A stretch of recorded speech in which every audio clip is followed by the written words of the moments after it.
Boa noite a todos e a todas, meus irmãos e irmãs. Estamos aqui, tanto pelo canal, tanto aqui pelo Instagram da Cevic, quanto também pelo Instagram da Agenda Espírita. E hoje eu, Maria Carvalho, e o meu digníssimo Israel Braga, estaremos falando um pouco sobre relacionamentos e espiritualidade, justamente por conta da data, né, o Dia dos Namorados, em que tantos temas, especialmente nesse período de pandemia, nesse período de isolamento e afastamento social, em que nós acabamos que estamos sendo, abre aspas, obrigados a permanecer no mesmo ambiente que o nosso cônjuge, que os nossos parceiros. Então a gente resolveu falar um pouquinho sobre todos esses temas, abordando, né, algumas questões históricas e principalmente voltados para a doutrina que nós seguimos, que é no caso o Espiritismo. Mas é claro que tudo que a gente falar, todas as nossas dicas também poderão ser utilizadas, né, por qualquer doutrina, por qualquer das religiões existentes ou a não religião, caso a pessoa que esteja assistindo também assim o seja. Então, para a gente começar, para que tudo seja o mais tranquilo possível, eu gostaria de convidar vocês para que possamos fazer uma prece. Pode conduzir? Vamos lá. Meus queridos irmãos, minhas queridas irmãs, vamos todos fechar os nossos olhos, procurarmos relaxar, respirarmos fundo, mantermos dessa forma, para que possamos manter dessa forma um contato maior e mais tranquilo com a espiritualidade. Benfeitores espirituais, Mestre Jesus, nós te pedimos, Senhor, humildemente nessa noite, que nos auxilie, que nos guie, que nos bem inspire. Senhor, seja conosco, nos amparando e nos guiando. Pai, a humanidade, o nosso planeta passa nesse momento por uma grande tormenta, uma grande tempestade, pois estamos, Senhor, vivenciando a transição planetária tão necessária. Mas te peço, Senhor, seja conosco, nos guie, nos oriente, nos dê sabedoria, pois temos a certeza, Pai, que Tu é o nosso grande timoneiro. Tu, Senhor, é o grande capitão deste planeta. E nada ocorre se não for da Tua vontade e da Tua anuência. Seja conosco, ó Jesus, porque cada um de nós temos uma missão, temos um desafio. Nos ampare neste que é a mais difícil, a mais complicada e complexa das missões, que é o melhoramento, que é a revolução de nós mesmos, para que assim todos nós possamos atingir aquele que é o nosso destino, aquele que é o nosso alvo, que é a perfeição do Teu lado. Seja conosco, ó Jesus, que assim seja. Que assim seja. Bom, relacionamentos sempre tem uma ligação direta com a questão da família. Porque quando dois seres, e quando eu falo dois seres, é interessante a gente não delimitar, né, a questão de sexo. Estamos apenas colocando dois seres, né? Como espíritas, é importante que a gente consiga identificar que o espírito não tem sexo. Então não estamos falando a respeito disso. Mas quando dois seres resolvem ambos se unirem, tem sempre uma finalidade. A finalidade é justamente a formação de uma estava lendo um livro de Divaldo, que é Vivências em Família, logo no seu início ele traz o que seria o significado de família. Ele traz dizendo que família, o seu significado mesmo seria o escravo doméstico. Isso. Escravo doméstico, que é justamente porque quando, no início lá, na antiguidade, enfim, o significado de família era um pouco mais extenso, não era apenas a família consanguínea, pessoas consanguíneas, e sim pessoas que se uniam ao redor de um chefe. Aí foi quando veio o direito que veio delimitando tudo, e aí ele veio trazendo essa delimitação com relação à consanguinidade, né? Então hoje, que é o significado mais próximo que a gente tem hoje, que é justamente a família é aquele mutuado, vamos utilizar o mutuado de pessoas consanguíneas que convivem entre si, né? Que é o que a gente está tentando já há algum tempo Verdade. fazer, né? A gente percebe que esse conceito de família, ele, com o caminhar, com a evolução do direito, né, de uma forma mais específica do nosso direito civil, ele vem passando cada dia mais por um processo de ampliação. Então, antes nós tínhamos uma família considerada uma família mais tradicional, que era apenas a figura do pai, da mãe, dos filhos. Não é? Hoje nós vemos uma diversidade de famílias que foge àquela chamada família padrão. Não é? E o Espiritismo, e nós como espíritas, como membros da sociedade, temos que ter essa consciência e temos principalmente que ter essa tolerância. Isso é fundamental. Essa compreensão que existe essas várias formas de família e cabe a nós sermos tolerantes com todas essas várias camadas, né, que as nossas famílias se subdividem. Exato. E o próprio Livro dos Espíritos, ele vem trazendo essa questão das relações, né, vamos utilizar conjugais, justamente em uma das leis morais, que são leis imutáveis, que é a lei de reprodução. Nós viemos também para poder nos reproduzir. Mas às vezes nós nos limitamos demais à questão de reprodução e esquecemos que o significado de família, ele é muito mais amplo do que apenas reproduzir. Entra também aí a questão da lei de amor, porque é necessário que os indivíduos estejam ambos com a vontade, com a necessidade talvez de doar-se um pouco mais para cada outro, né? E assim, durante a história a gente percebeu que muitas vezes essa lei de reprodução, lei de sociedade, lei de amor, elas foram usadas de uma forma um tanto que diferente e às vezes até errada.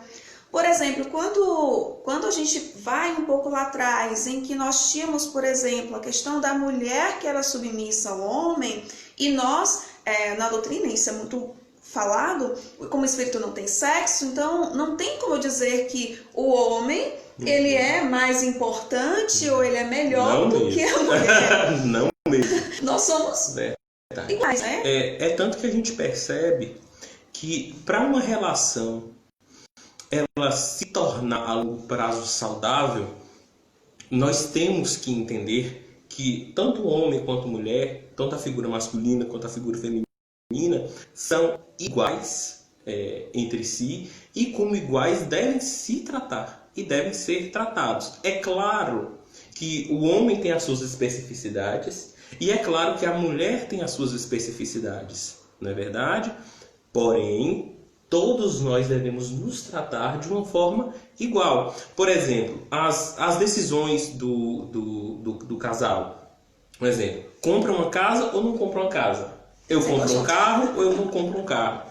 Essas questões de ordem familiar, ela tem que ser tratada dentro, sim, de um padrão de igualdade, né? Foi igual como esses dias eu estava vendo uma reportagem que falava que um dos fatores que mais contribuem para a separação de um casal são fatores financeiros.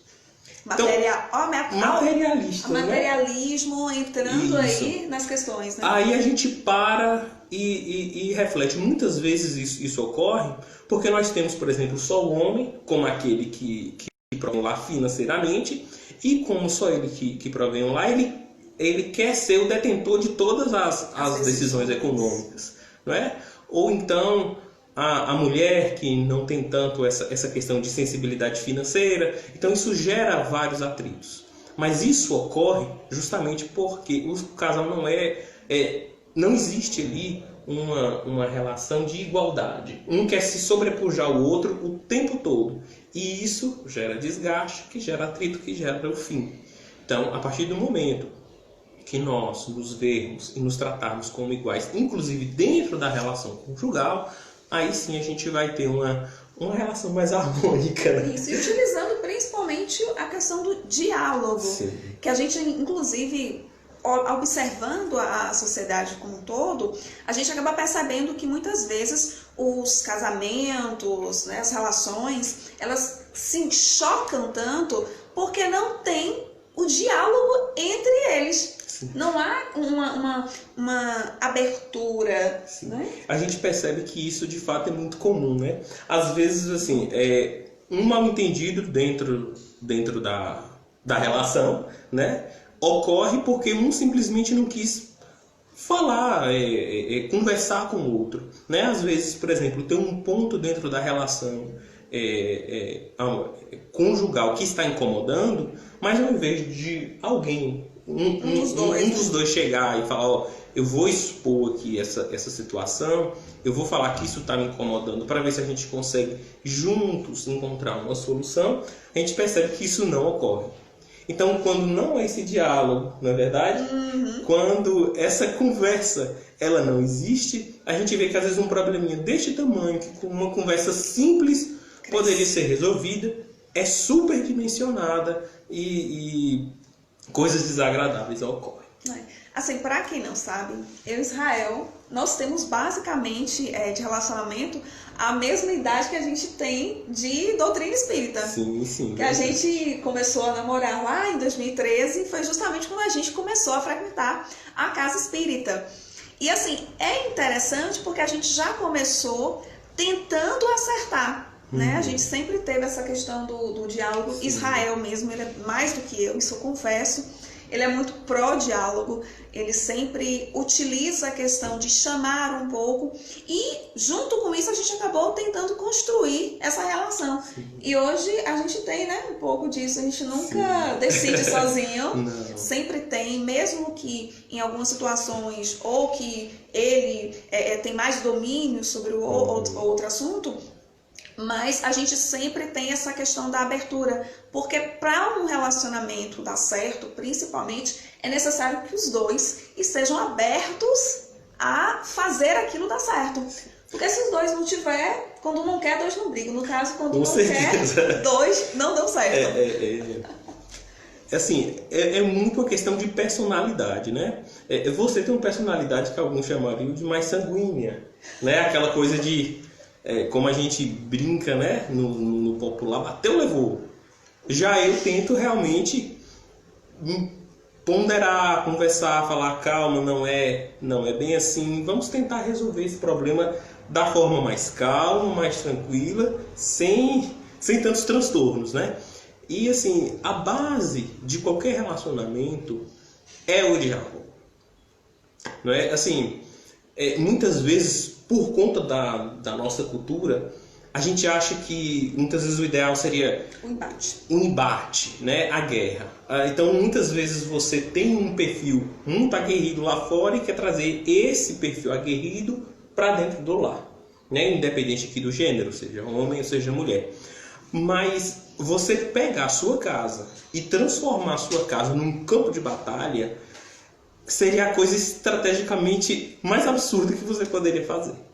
Então, diante de qualquer situação, calma, respira e dialoga, né? E assim, o fato aqui, isso sem dúvida, a gente não pode negar que todas as questões relacionadas à independência da mulher, não é, na sociedade como um todo, ela gerou, e isso eu vejo como muito positivo, uma evolução dentro o homem, né, ele passou a enxergar a mulher como igual. E esse impacto no lar foi muito positivo, né? Porém, a gente percebe que, infelizmente, ainda tem homens que ainda não amadureceram essa ideia. Não conseguiram, né, ter a percepção. Exato. Então, assim, é interessante que as evoluções sociais que a gente tem lá fora, a gente traga, sim, para dentro de casa. Então, é essencial que você, homem, trate sua esposa, sua mulher, como igual. Porque ela é uma igual, não é verdade? E a mulher também trate o homem como igual. Através do diálogo, através da conversa, através da ponderação para a resolução de conflitos, tudo se pacifica. Exato. E assim, esse processo da emancipação feminina foi um processo longo, né? Nós estamos falando, por exemplo, que quando Jesus veio aqui, e até mesmo se a gente observar a questão dos textos bíblicos, todos eles acabam enaltecendo, obviamente, um pouco mais o homem, né? Porque nós estávamos numa sociedade em que o homem ele era realmente o chefe, né? Então foi todo um processo aí. Inclusive, se formos observar, Jesus, ele não poderia vir como uma mulher naquele momento histórico, né? Se a gente fazer um recorte histórico, naquele momento não tinha como ele vir, porque se ele viesse como mulher, não teria a voz que ele teve naquele período. Sendo homem já foi complicado, imagine mulher naquele exato. Mesmo assim, e mesmo assim, ele foi um dos poucos personagens bíblicos que deram uma importância maior para a figura feminina. Sim, é tanto que dentro de uma visão cristã, Jesus é visto como o grande emancipador da figura feminina. Na verdade, através do seu exemplo de tolerância, por exemplo, com Maria Madalena, dentro daquela situação em que ela foi pega em adultério, nós temos ali a maior demonstração de amor que o mestre poderia dar a uma pessoa. Essa pessoa foi a uma mulher que foi pega em uma situação de pecado, não é verdade? E assim, esse ato dele de ter essa visão humana para Maria Madalena é visto também como uma visão emancipadora. E com relação às questões de bíblica, a gente tem que parar e prestar atenção em várias questões, como você bem pontua, né?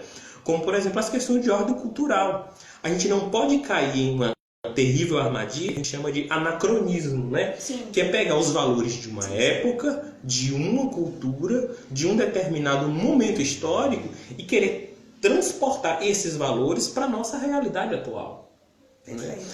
A base das religiões que a gente chama de cristãs judaicas ocidentais, ela tinha muito, de fato, o homem no centro. Não é? Mas isso é explicado por vários fatores históricos, fatores culturais, não é verdade?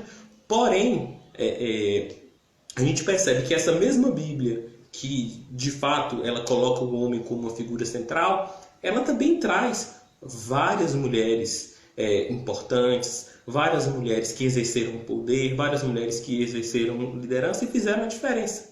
Como foi o caso, por exemplo, da rainha Esther no Velho Testamento, né? A rainha que salvou o povo judeu. Então a gente vê essa figura feminina forte no Velho Testamento, que é considerado a parte da Bíblia um pouco mais fechada com relação a estas questões. Mas sem dúvida a figura de Jesus é uma figura emancipadora feminina, sem dúvida. Sem dúvida. Inclusive, se a gente for pegar no mesmo período histórico, Emmanuel, acho que vocês vão perceber durante a nossa live, que eu sou apaixonada por Emmanuel.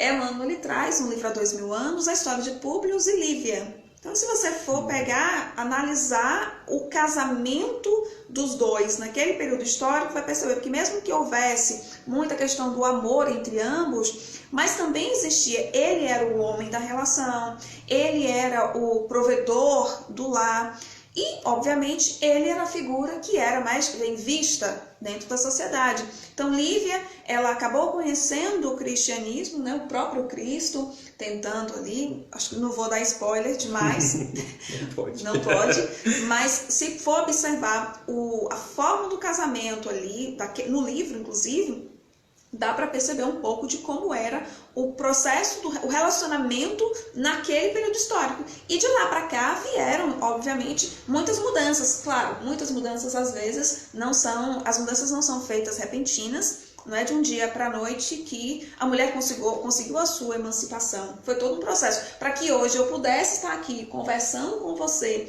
de igual para igual, né, falando sobre um tema, foi necessário que muitas outras mulheres no passado também assim fizeram, né? Lutaram, foram para as ruas. Não estou dizendo que a gente tem que lutar, pegar em armas ou algo do tipo. Longe de mim.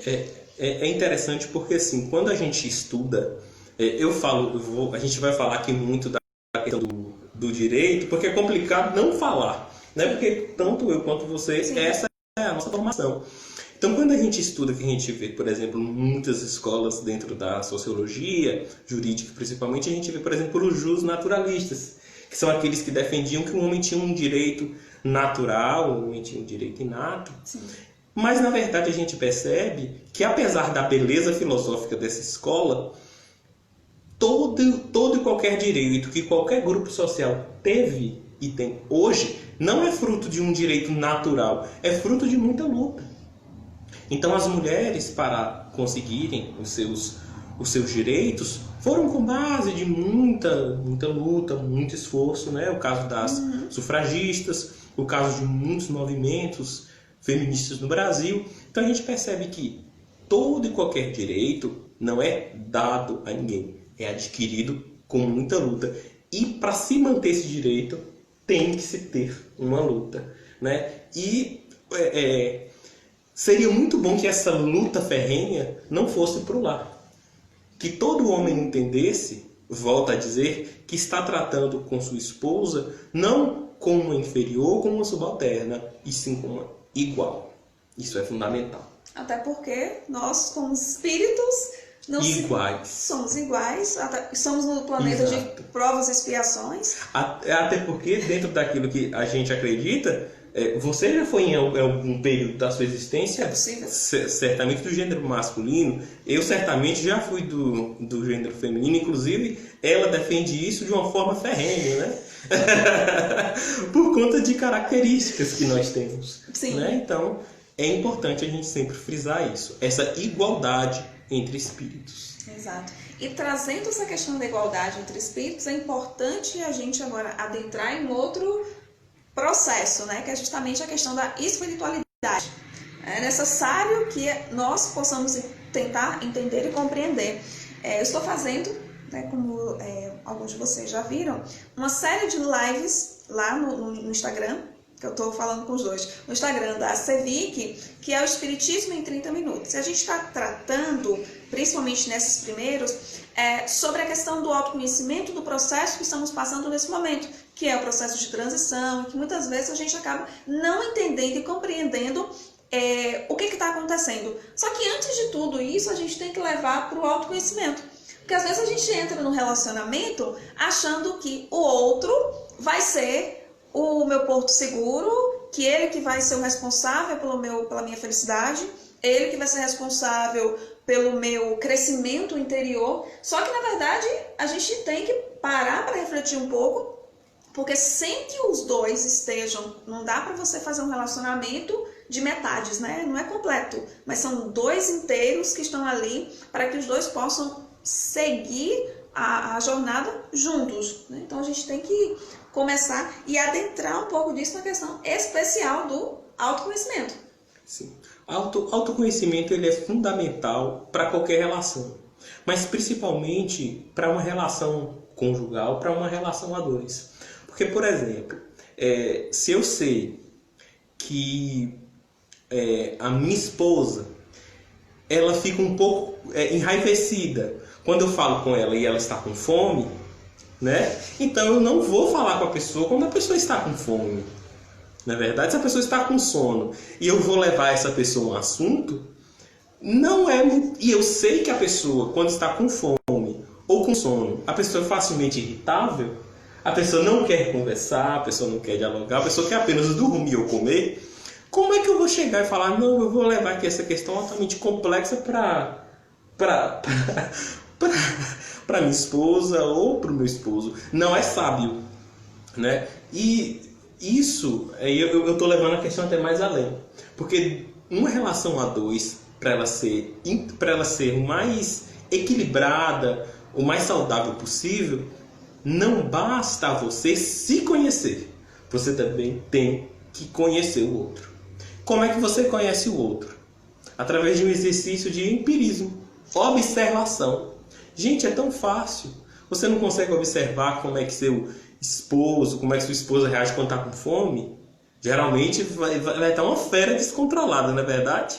Ou então quando está com sono e quer dormir. Aí naquela hora que a pessoa está com todas essas explosões de sentimento, você chega e quer trazer um assunto filosófico, um assunto complicado, ou então você quer falar para onde é que um casal vai passar as férias naquele momento. Então não é sábio, né? Não. Então primeiro faça o quê? Alimente a fera, né? Dê a comida, coloque para dormir e depois vocês conversam, não é verdade? Especialmente. É fundamental. Até porque quando gera aí a questão do autoconhecimento, do conhecer o outro, a questão da... Porque assim, quando a gente fala de espiritualidade, é necessário, antes de espiritualizar-se, olhar a questão religiosa, a questão mais transcendental, observar a si e também aquela pessoa que está do seu lado. Acontecem muitos casos, por exemplo, de infidelidade justamente por conta dessa falta de empatia, essa falta de conhecimento entre os seres, né? Leo, eu estava ali falando que parece com ela, sim. É nóis. Então, assim, muitos casos de infidelidade acontecem por conta disso, porque falta dentro do casal. Aí a gente volta naquele ponto que a gente falou no início, a questão do diálogo. Falta um pouco disso. Porque se não há diálogo, não é conhecimento, não é apenas o observar de longe, né? Eu não posso dar uma de Durkheim, né? Que Durkheim, um filósofo, cientista social, ele falava que o objeto, ele tinha que se afastar do objeto, ele ficar lá e ele observar de longe. Mas dentro de uma relação conjugal, dentro de uma relação familiar, não dá para eu colocar o objeto lá e trazer para cá e ficar observando. Eu tô ali o tempo todo, dentro das ciências humanas, né? Até porque, de certa forma, como você colocou essa questão do objeto, você mora com o objeto. Você se relaciona com o objeto, você é o objeto. Então, assim, você tem que ficar o tempo todo em uma situação de observação mesmo, né? E assim, com relação a essa questão do relacionamento, eu sempre falo que a base de todo e qualquer relacionamento, ele está em 3 Cs, né? Que seria confiança, companheirismo e cumplicidade. Confiança, companheirismo e cumplicidade. Essa é a base da relação. Então, se a gente percebe que quando não tem companheirismo, quando não tem cumplicidade e principalmente quando não tem confiança, nenhuma relação se sustenta.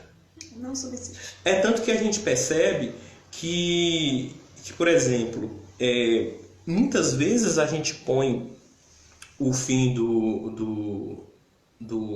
um relacionamento, o auge, a coisa mais terrível que ocorre é a questão da infidelidade. Mas a infidelidade é justamente uma quebra de confiança.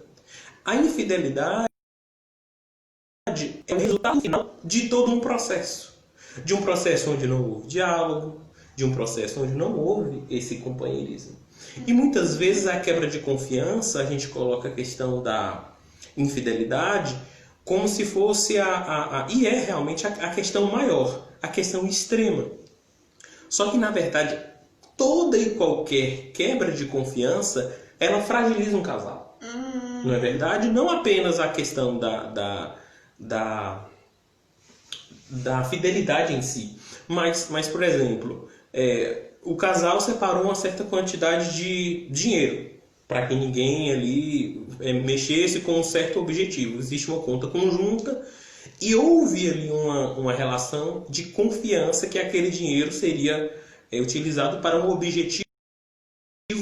Então, diante daquela situação, um dos que compõe, né, essa relação pega esse dinheiro, utiliza, por exemplo, para comprar uma bolsa, um sapato, o cara utiliza para trocar de carro, enfim, não informa que vai pegar naquele dinheiro e toca naquilo que houve um comprometimento de ser guardado, de ser preservado.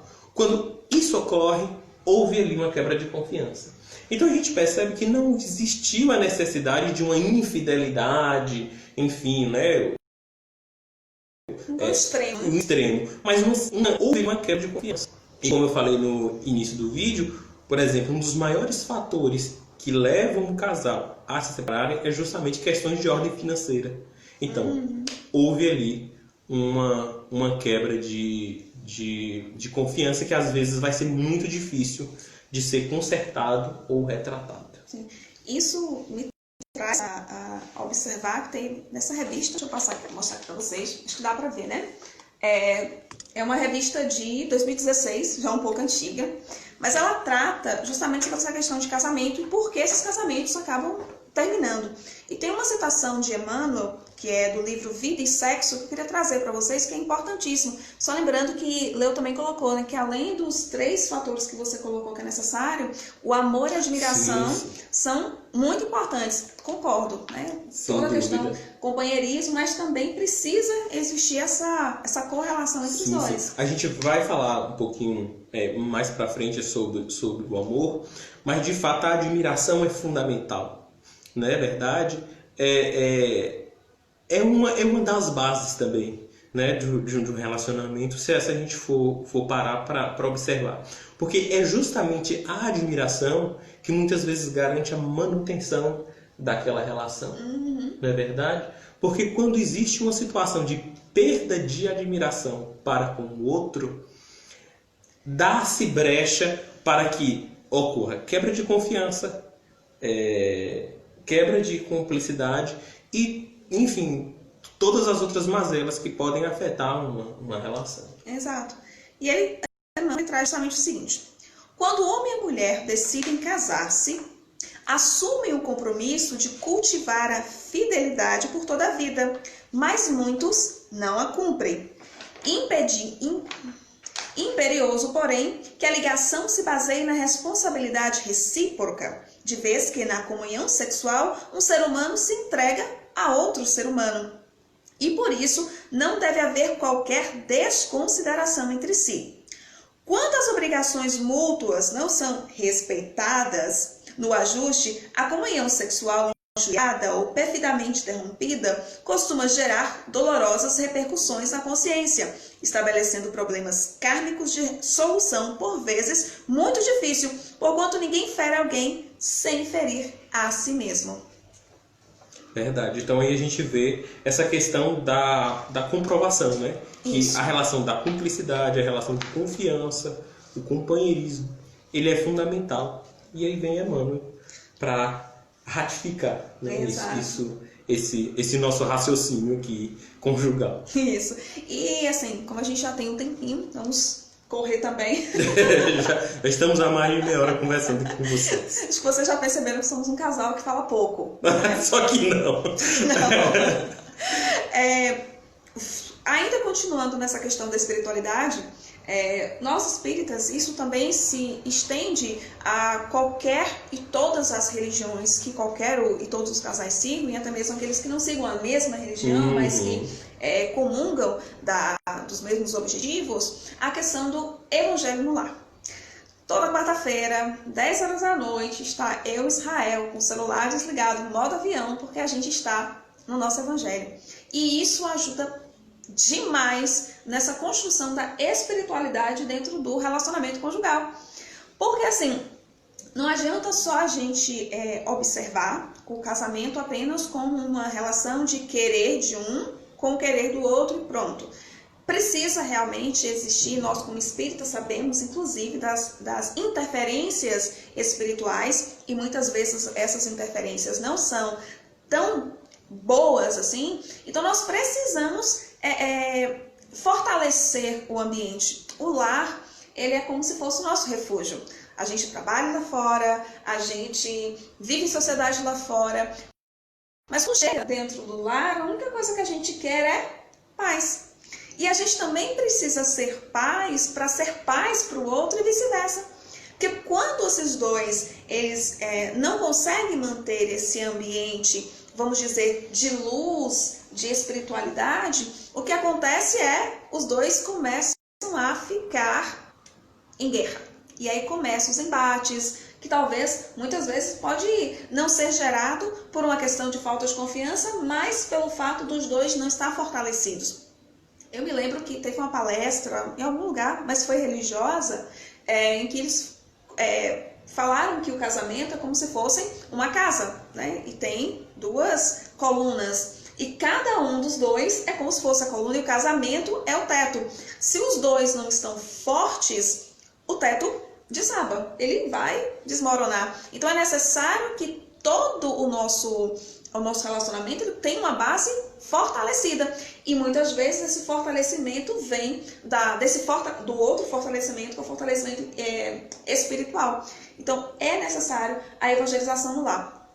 No nosso caso, a gente faz com o Evangelho, a gente toda quarta-feira, a gente abre o nosso Evangelho segundo o Espiritismo, às vezes também a gente utiliza um momento de reflexão, que é de Emmanuel, se vocês perceberam que eu gosto demais dele, e a gente faz a nossa prece, faz as nossas vibrações, e com isso fortalece muito mais o nosso lar, né? O nosso ambiente, o nosso refúgio, Porto Seguro. E aí, mas quando você também fala quando a pessoa não é espírita, você também pode fazer com o livro de sua religião, né? A todos os outros cristãos temos aí a Bíblia. Então, pega um momento, um dia da semana, que seja um dia certinho da semana, com o horário certo, porque aí gera a questão primeiro da responsabilidade e segundo do compromisso. Porque pelo menos meia hora por semana, a sua família vai estar ali reunida para que possa estar orando, vibrando cada vez mais por si, pelo outro e pela manutenção do lar. Realmente, a gente percebe que essa questão do evangelho, da espiritualidade no lar, ela é fundamental. É tanto que a gente percebe, né, que existe uma clara diferença de vibração em todo o ambiente quando você tem essa prática e quando você não tem. Eu assumo, gente, aqui para vocês, né, que Cida ela é muito mais disciplinada do que eu, né? Às vezes eu acabo esquecendo do evangelho, acabo marcando um outro compromisso, alguma coisa do gênero, ou então eu estou fazendo alguma outra atividade qualquer e já a Cida você é muito mais disciplinada com relação a isso. O celular ajuda. E isso é fundamental para a manutenção da paz e do equilíbrio de qualquer casa. Outro ponto muito interessante que você trouxe é a questão do seu lar ser seu porto seguro. E, gente, o lar é o porto seguro. Porque quantas vezes a gente não chega cansado do trabalho, esgotado. Aí mais uma vez eu volto a falar da questão da sabedoria, né, que a gente falou no início. A criatura tá chegando cansada, esgotada. Aí vai o outro, muitas vezes, com a falta de sabedoria, querendo trazer um assunto complicado, complexo, de difícil resolução, no momento que você só quer apenas descansar a sua cabeça, né? Nós, homens, somos muito assim. Eu quando eu chego do meu trabalho, a única coisa que eu quero é tomar um banho, trocar de roupa e não fazer nada. Não pensar em questões de ordem complexa, enfim, eu quero realmente descansar, relaxar. Mas muitas vezes a outra pessoa está, né, ali com afã de conversar, de falar, de se expressar. Eu sou a pessoa E que aí, quer conversar sempre. tem que ter uma situação em que ambos têm que ceder, né? Mas isso a gente vai falar um pouquinho mais pra frente. Mas realmente o evangelho é fundamental e de fato sua casa é o seu local de descanso, é o seu lugar de recompor as suas energias físicas, mentais e espirituais. Sim. E ainda por cima a gente tem que observar que nós não fomos criados para ficarmos só. Não. Claro que existem alguns espíritos que eles vêm com a finalidade, né, de auxiliar a família universal. Mas nós não viemos para cá para ficarmos só. Inclusive, quando Kardec ele faz esse questionamento para o espírito de verdade, ele fala assim, com relação às pessoas que querem permanecer só, né, o celibatário, a solidão. E o espírito vem e fala assim, se for para ser, né, viver só de forma egoísta, isso não vai agradar de forma alguma a ninguém. Não vai servir para o seu melhoramento espiritual, pelo contrário, você vai estagnar, porque é necessário que todas as coisas que você faça, que seja em virtude também do outro e do seu próprio crescimento. Se você fizer também de uma forma egoísta, por exemplo, eu quero me casar porque eu quero mostrar para a sociedade X coisa, ou que eu consegui determinada pessoa, gente, isso não vai dar certo, porque a relação conjugal, ela precisa, mais do que qualquer outra coisa, precisa de amor. Ela precisa de respeito, da admiração, e se não for essa admiração pelo outro, você não vai conseguir, não tem como subsistir um relacionamento sem que haja algo verdadeiro. E o próprio livro dos Espíritos, ele traz isso pra gente. Não precisa, é uma lei natural, não precisa a gente fazer estudos complexos a respeito da psicologia, da sociologia, basta observar que a lei natural é justamente essa, a lei de amor, a lei de respeito. Né? Verdade. É interessante que você falou sobre essa questão do sol, né? É uma coisa que os nossos irmãos evangélicos, eles sempre falam muito. A Gênese na criação do homem é uma frase dita por Deus ao criar Eva, né? É uma frase muito repetida por nossos irmãos evangélicos, que eles falam em que Deus fala, né, que não é bom que o homem viva só. Né? Não é bom que o homem viva só. Então, assim, na verdade, essa passagem bíblica, ela só expõe, na verdade, aquilo que a ciência já está cansada de dizer. Nós, seres humanos, somos animais sociais. Frase de Marx. Também. Nós somos animais sociais, a gente precisa do outro, a gente precisa de um parceiro, de uma parceira. É tanto que a gente sente isso nesse momento de pandemia, não é verdade? Principalmente. Quantas pessoas não estão queixando, e com razão, que estão sós, que estão solitárias. E por isso mesmo que a gente está aqui fazendo essas lives, que todos os nossos trabalhos espíritas foram destinados para os trabalhos virtuais, não é? Justamente para que não fossem parados e que tem principalmente essa necessidade de ver, de conversar, de interagir, tenha pelo menos na frente da tela de um celular ou de um computador alguém para falar, para conversar. Porque nós somos animais sociais. Nós precisamos do outro. Não apenas no sentido de produzir algo, mas nós precisamos do outro para conversar, para falar, para interagir. Porque senão a gente surta. Principalmente para desenvolver. Porque assim, nós só conseguimos nos desenvolver moralmente quando estamos em contato com outra pessoa. E aí se faz necessário aquela questão. Aí vem uma família estruturada. Uma família estruturada que eu estou falando não é uma família pai, mãe, filhos, tá? Chamada família tradicional. A família estruturada que eu digo é uma família que tem como base as questões do amor. Porque não adianta só existir todas as figuras e dentro daquela relação não existe a figura do amor, não existe a figura do respeito.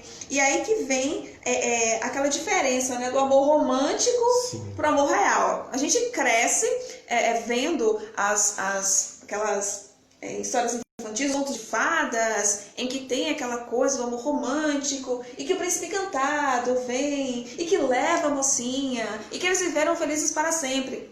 Não existe feliz para sempre.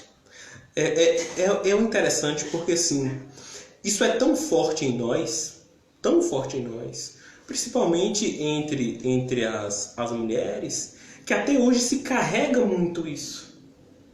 Até hoje a gente idealiza, né? A gente traça não é verdade? A gente idealiza alguém, a gente quer alguém bonitinho, que conversa o tempo todo, enfim, que supre todas as nossas necessidades físicas, econômicas e psicológicas. E o que não seria isso, senão um príncipe ou uma princesa encantada? Isso. Não é verdade? E justamente porque a gente percebe como essas questões foram fortes em nós. Plantadas, né? Nós temos que entender, na condição de seres humanos falhos que somos, que nós não somos ideais. Que o outro também não é. E que o outro também não é. Então, todos nós carregamos conosco nossas mazelas, nossas falhas, nossos equívocos, nossos defeitos.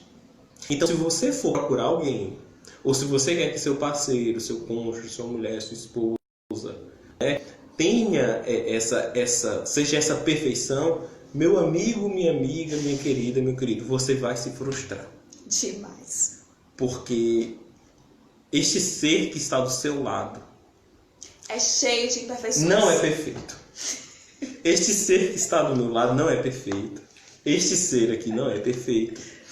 E com defeitos que nós temos que aprender a conviver, né? Claro, cabe a nós termos consciência desses defeitos, como seres humanos que estamos buscando melhoramento, tentar trabalhá-los. Mas também cabe ao nosso parceiro, à nossa parceira, entender que muitas coisas são muito complexas e difíceis de serem trabalhadas, não é verdade? E tentar buscar juntos esse melhoramento. Exato. E é bom também a gente trazer uma outra questão, porque assim, a gente sempre fala, a gente fica batendo, né? A questão da caridade com o próximo, né? Que é aquela questão, eu sempre falo que é um triângulo, né? Você precisa, como Jesus trouxe, né? Sim, tem algumas pessoas aqui, viu, gente? Estão trazendo pra gente, ó. Eu tô encostando porque eu não vou enxergar de longe. Júnior, ele falando que é uma troca de experiência, de fato, a questão do relacionamento é uma troca de experiência constante. Ele também fala a respeito aí das reflexões. Obrigada, parabéns ao casal. Sim, Júnior também, ele fala que isso se aplica também a todas as relações. Perfeito. Se aplica a todas essas relações de sociedade, né? Porque é como tem até no próprio livro dos Espíritos falando sobre isso. Se você não consegue manter uma relação saudável e forte dentro de um ambiente familiar, em que você consegue conhecer e conviver essas pessoas, como é que você vai se manter forte dentro da outra família, que é a família universal, né? Verdade. E a gente sempre bate aqui na questão da caridade, né? Benevolência para com todos, indulgência com a imperfeição alheia, perdão das ofensas. Mas parece que tudo isso se aplica da porta de casa para fora. Verdade. E quando chega dentro de casa, some. É tanto que a gente reflete, é uma coisa que eu sempre gosto muito de falar, que às vezes a gente vê o ato da caridade como um ato de chegar, pegar um alimento, uma cesta básica, um dinheiro e dar para alguém. A gente está percebendo muito isso nesses momentos, principalmente que a gente está vivendo agora, de pandemia, em que a gente vê empresas, a gente vê instituições estatais, como por exemplo a Polícia Militar fazendo a sua campanha de doação de alimentos, não é verdade? As casas espíritas. São as casas espíritas. Então, igrejas. Assim, que são, inclusive, atitudes muito louváveis. Tanto dessas instituições estatais, quanto dessas empresas, enfim, quanto dessas organizações religiosas. Porém, algo que eu sempre gosto de falar é o maior ato de caridade que você pode ter com alguém é de ouvi-lo. O maior ato de caridade que você pode ter com com alguma outra pessoa em ouvi-la. Muitas vezes, quando você ouve alguém, você, por exemplo, tem o potencial de impedir o suicídio daquela pessoa. Por exemplo, né? Você divide, quando alguém conta para ela os seus problemas, as suas dificuldades, de certa forma aquela pessoa tem a sensação, a impressão que aquele problema não é só dela, que não só ela tem que resolver, mas que ele também de alguma forma é um pouquinho seu.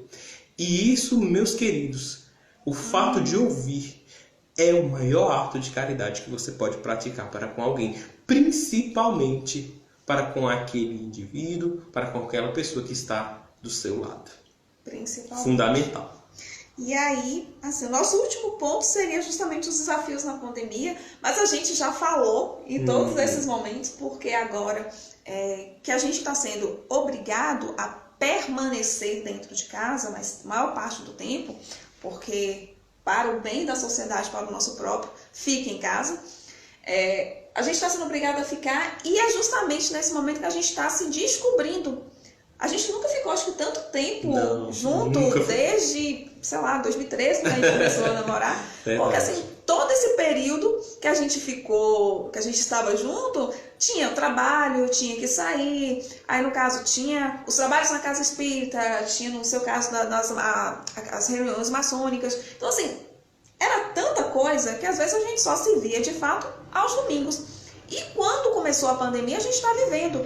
E é um processo de redescobrimento nosso e redescobrimento do outro. Então a gente bate na questão do autoconhecimento, mas a gente também bate na questão do respeito, né? A gente precisa trabalhar e a gente começa a trabalhar esses sentimentos dentro de casa, que é o orgulho e o egoísmo, que é justamente as chagas da alma. As chagas do espírito são essas. A gente vai, daqui a pouquinho deve cair. Então a gente tem que concluir, porque a gente fala um pouco demais. Falamos muito.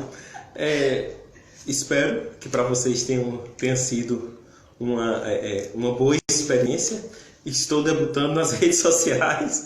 É a primeira vez, né, que utilizo o Instagram para estar conversando com outras pessoas dessa forma. Espero que vocês tenham gostado. Passem para a gente o feedback, o que vocês acharam.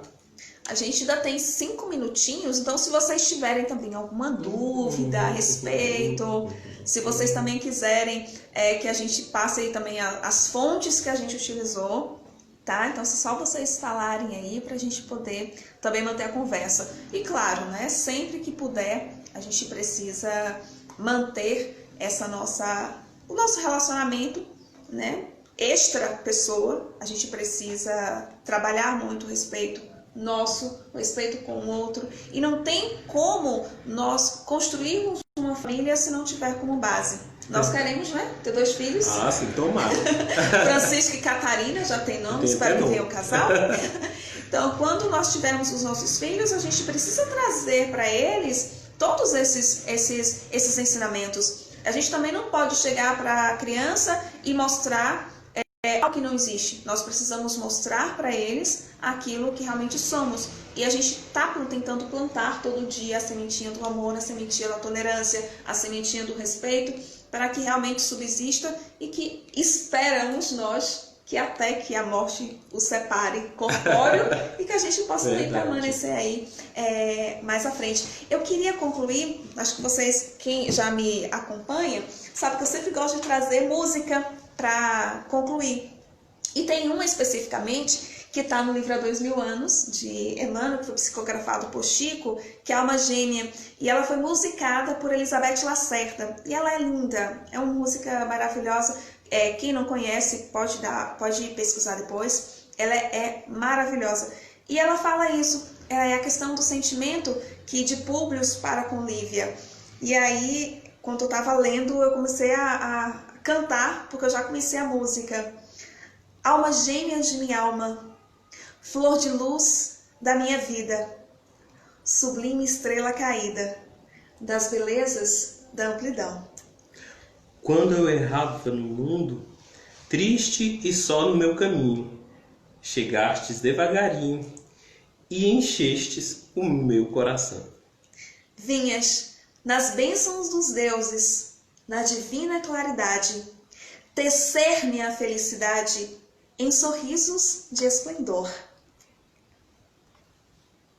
És meu tesouro infinito, juro-te eterna aliança, porque eu sou tua esperança, como és todo meu amor. Alma gêmea de minha alma, se eu te perder um dia, serei a escura agonia da saudade dos teus véus. Se um dia me abandonares, luz eterna dos meus amores, hei de esperar-te entre as flores das claridades dos céus. E é com esse sentimento de respeito, de amor, que a gente vai concluir. Eu queria chamar todos vocês para que a gente possa agradecer ao nosso bom Deus pela oportunidade de estarmos aqui. Então que a gente possa fechar os nossos olhos e pensar na figura do nosso Mestre Jesus, agradecendo ao nosso bom Deus pela oportunidade de falarmos, pela oportunidade de estarmos nesse mesmo período e agradecer a companhia daquele que está ao nosso lado, porque são essas pessoas que compartilham conosco a vida, que faz com que a nossa jornada seja mais leve, que faz com que às vezes que caímos, eles nos levantam. E é sempre assim. Cada um de nós, seguindo na jornada, caminhando, que possamos o tempo todo estar aberto para auxiliar. Deus, que nos fez imperfeitos, ignorantes, nos deu a oportunidade de estarmos juntos para que possamos crescer. Nenhuma família se forma num acaso. Nenhum encontro se forma apenas por encontrar. Tudo tem uma razão e tem um porquê. E nós agradecemos a Deus pela oportunidade de encontrar aquele que nos faz bem. Que o Senhor Deus possa auxiliar-nos. Que Jesus possa ser sempre o nosso caminho, com a luz do amor, da esperança e da paz. E que em cada um dos lares que agora estão ouvindo, que possa também receber a chama de Jesus, a chama do amor, a chama da paz. Que nesse momento de pandemia, em que estamos vivendo juntos, possamos estar mais juntos, juntos no coração, juntos de espírito. Que a paz do Mestre Jesus possa nos acompanhar, que o amor se fortaleça a cada dia e que a paz faça sempre morada em todos os nossos lares. Que assim seja. Que assim seja. Que cada um de vocês possa receber as bênçãos do Pai, as alegrias de Jesus. E até a próxima. Até a próxima. Se assim for nos permitido. Então, para os casais, feliz Dia dos Namorados. E que vocês possam ter sempre muito amor no coração. Até breve. Tchau. Tchau, tchau.